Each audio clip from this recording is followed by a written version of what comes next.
अस्सलाम वालेकुम दोस्तों, मैं हाँ सियाल हयात अदबी रंग में तव्हांखे भलीकार।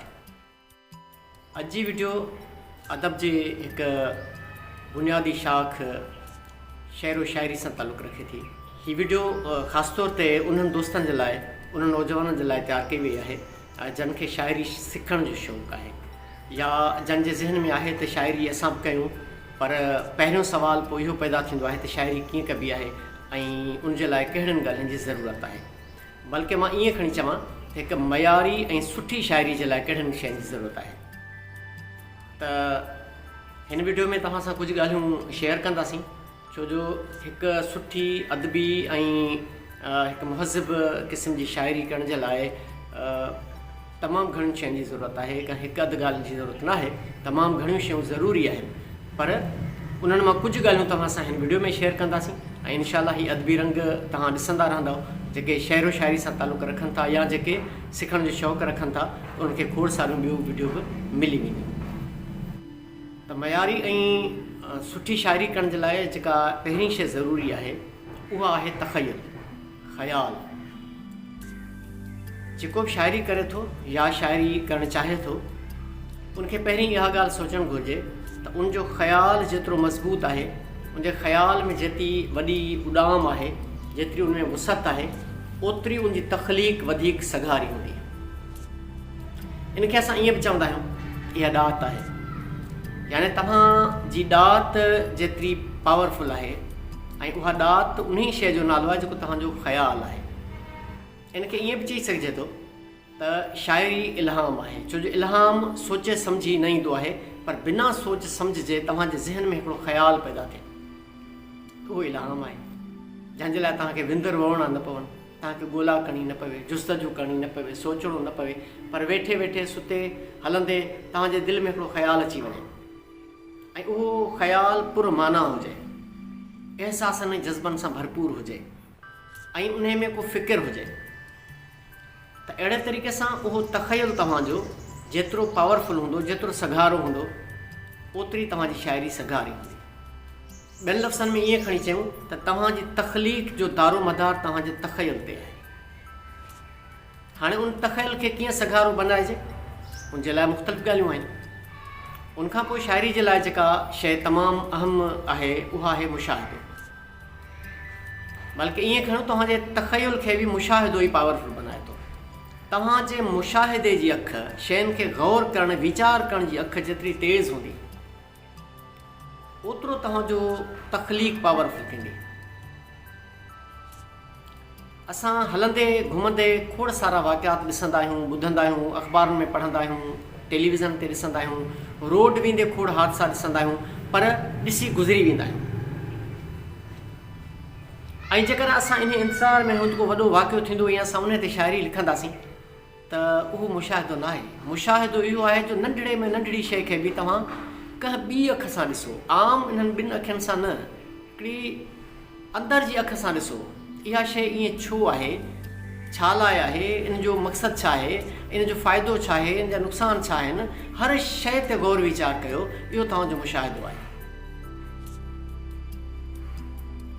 जीअं लतीफ़ साईं जो मुशाहिदो ॾिसो त पातशाही न पाड़ियां सरतियूं सुई साण। ॾिसो हिकिड़ी नंढड़ी सुई आहे, पर लतीफ़ उनजो गहरो मुशाहिदो कयो त इहा सुई क़ीमती आहे, छो त इहा ढके उघाड़नि खे की न ढकियाई पाण। हुनमें क़ुर्बानी जो जज़्बो आहे त पंहिंजे लाइ नथी करे, ऐं ॿियो हुनमें इहो जज़्बो आहे त ॿियनि जी ओघड़ ढके थी।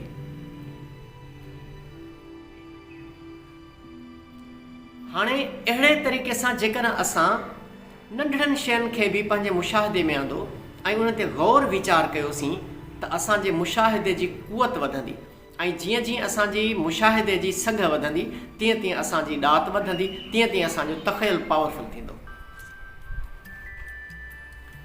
मुशाहिदे खां पोइ शायरी जे लाइ ॿी जेका शइ ज़रूरी आहे मुंहिंजे ख़्याल में, उहा आहे ॿोली जी ॼाण। जंहिं ॿोली में तव्हां शायरी कयो था, जेकॾहिं तव्हांखे उन ॿोली जे लफ़्ज़नि जो ज़ख़ीरो तव्हां वटि नाहे, उन ॿोली जे बुनियादी रुकननि जे इस्तेमाल जी ॼाण तव्हां वटि नाहे, त तव्हां सुठी शायरी न करे सघंदव।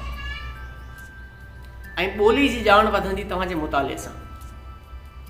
किताब पढ़ो, कहाणियुनि जा हुजनि, मज़मूननि जा हुजनि, मकालनि जा हुजनि, शाइरी जा हुजनि, मुख़्तलिफ़ शाइरनि जी शाइरी पढ़ो त उन सां तव्हांजी ॿोली वधंदी। यानी जेतिरो तव्हांजो मुतालियो वसी हूंदो ओतिरो तव्हांजी ॿोली वसी थींदी, ओतिरो तव्हां वटि लफ़्ज़नि जो ज़ख़ीरो हूंदो। ऐं जेतिरा तव्हां वटि सुठा लफ़्ज़ हूंदा ओतिरी तव्हांजी शाइरी सुठी हूंदी।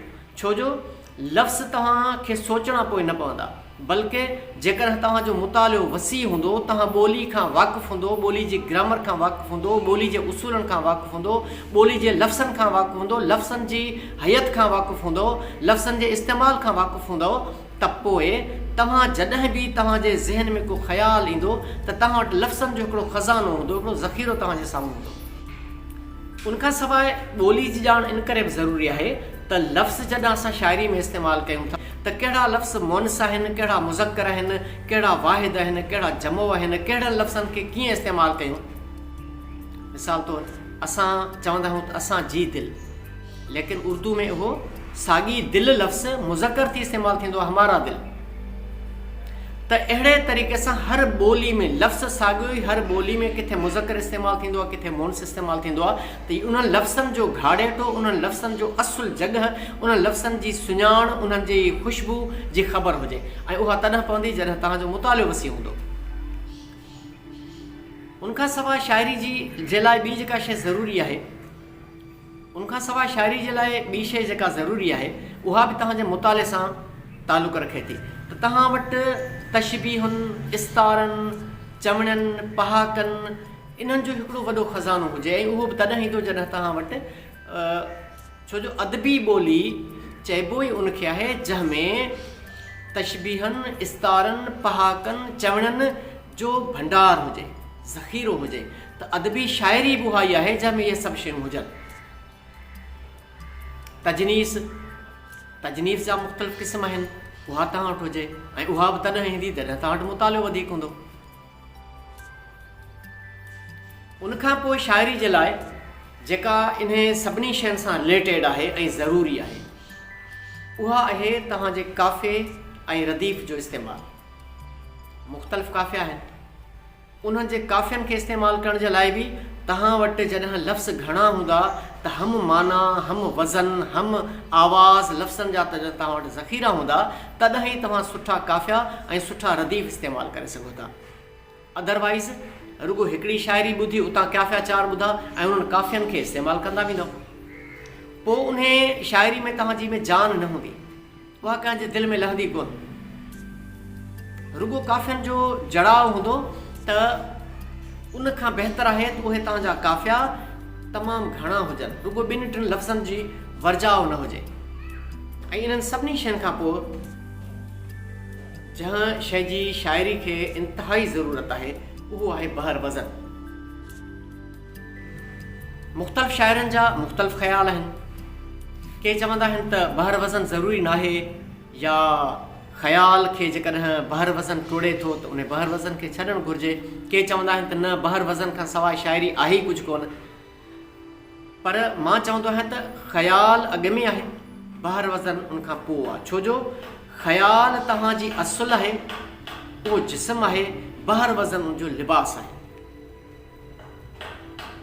हाणे तव्हांजो जिस्म जेॾो सुहिणो आहे त उनजे लाइ तव्हांखे बहर वज़न बि, तव्हांखे पोशाक बि अहिड़ी सुहिणी ठहिराइणी पवंदी। ऐं बल्कि पोशाक ईअं खणी अचूं त उन जिस्म मुताबिक़ ठाहिणी पवंदी। त बहर वज़न जे करे तव्हांजो ख़्याल न टुटंदो।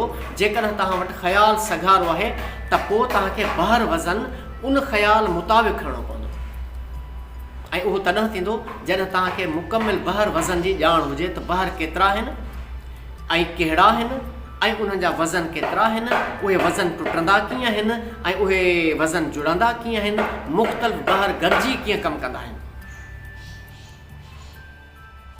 त इहे चंद ॻाल्हियूं मुंहिंजे ख़्याल में जेकॾहिं असांजे दोस्तनि खे अचनि थियूं त हू बहितरीनु शाइरी लिखी सघनि था। यानी हुन वटि ख़्याल सघारो हुजे, तख़युल भरपूर हुजे, ॿोली जी ॼाण हुजे, लफ़्ज़नि जो ज़ख़ीरो हुजे, तशबीहनि इस्तारनि सां शनासाई हुजे, ॿोली जे इस्तेमाल जो तरीक़ो अचे, उन खां सवाइ उनखे काफ़े रदीफ़ जे ऐं उनजे इस्तेमाल जी ख़बर हुजे, बहर वज़न जी ख़बर हुजे, इहे सभई ॻाल्हियूं जॾहिं गॾु ॿियूं त तव्हांजी हिकिड़ी सुहिणी तख़लीक़ तयारु थी वेंदी। इहा ॻाल्हि मां वरी वरजायां थो त सिर्फ़ु इहे शयूं न आहिनि सुठी शाइरी जे लाइ, इन खां सवाइ बि खोड़ सारियूं शयूं आहिनि, पर इहे बुनियादी शयूं आहिनि जन ते अमल करे तव्हां हिकिड़ी सुहिणी तख़लीक़ सिरजे सघो था, लिखी सघो था।